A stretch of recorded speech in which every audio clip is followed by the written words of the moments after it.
Salut! Ça fait un petit moment que je ne m'étais pas montré en vidéo et la raison est toute simple, je suis débordé de travail, je n'arrête pas. J'avance petit à petit, en plus je suis un lecteur très lent et il s'avère que on se voit aujourd'hui pour une review, mais une review pas d'un livre comme ça du sorceleur, non, on se voit aujourd'hui pour la review de ça. Je suis tombé dessus mais complètement par hasard à Cultura, alors c'est pas sponsor. Je voulais acheter plusieurs livres de Tolkien sur la Terre du Milieu pour étoffer mes connaissances et en fait Bragelonne fêtait ses 20 ans et ce livre était offert si on achetait 2 livres de poche. Donc moi comme j'en ai acheté 4, j'ai profité pour prendre celui-ci et en plus j'ai pris les carnets de Lovecraft, voilà, très beau livre que je vous conseille aussi, qui est vraiment sympa. Et enfin ce livre là qui est bien sûr celui qui nous intéresse le plus parce que dedans il y a une histoire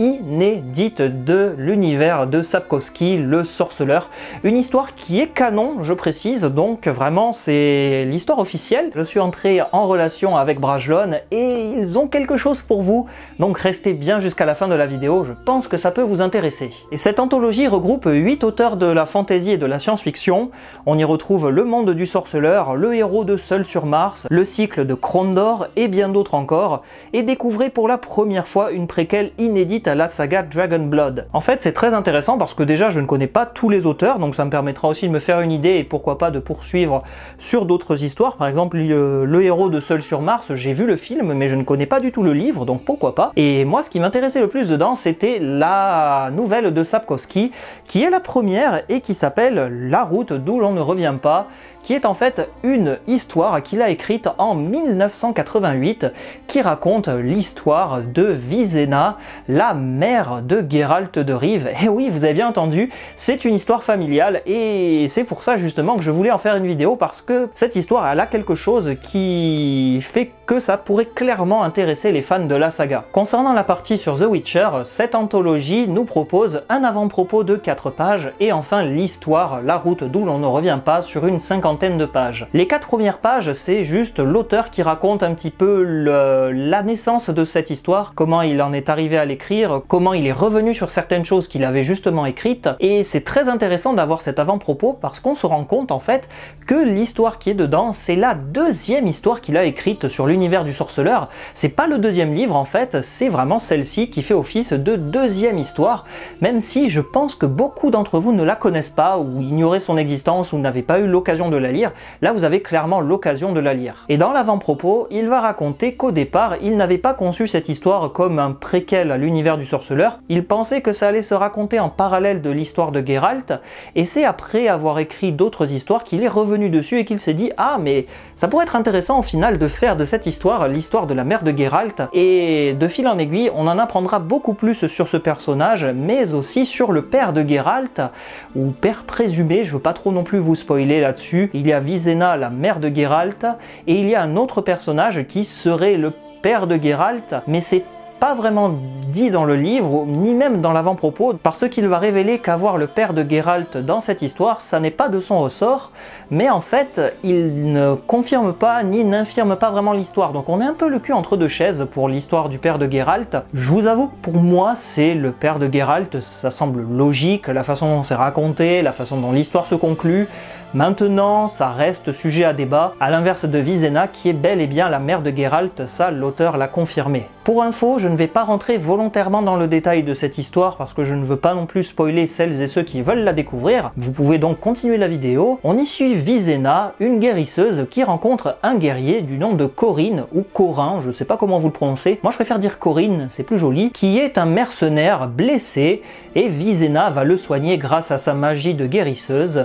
et on sent qu'il y a une espèce de tension qui s'installe entre les deux personnages. Corinne va essayer un petit peu de draguer Viséna, Viséna elle est un petit peu froide, elle ne veut surtout pas répondre à ses avances, et ils vont progresser tous les deux sur une route, la fameuse route dont on ne revient pas, pour arriver dans un village qui est complètement calfeutré et frappé par une malédiction.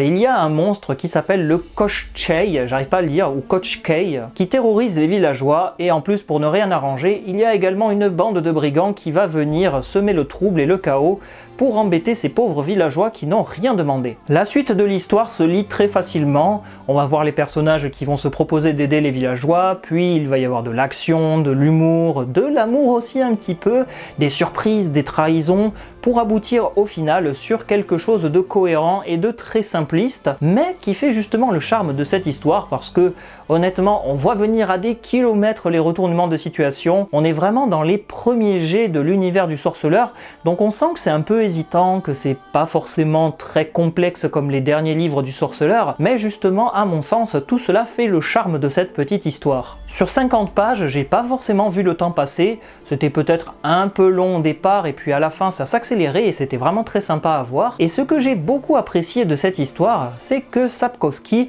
est vraiment très proche du style qu'il avait lors des 2 premiers livres, c'est-à-dire Le Dernier Vœu et L'Épée de la Providence, qui étaient des recueils de nouvelles, et là on retrouve vraiment la même atmosphère, la même patte, la même façon d'écriture, un peu hésitant, avec beaucoup d'humour, de la finesse, de l'action, mais aussi des phases de découverte et d'exploration, bref, tout ce qui faisait le charme des 2 premières aventures du sorceleur. Donc si vous avez vraiment adoré ces moments, je ne peux que vous recommander de vous procurer ce livre. Je ne sais pas s'il en reste, je ne sais pas si Bragelonne compte faire du stock,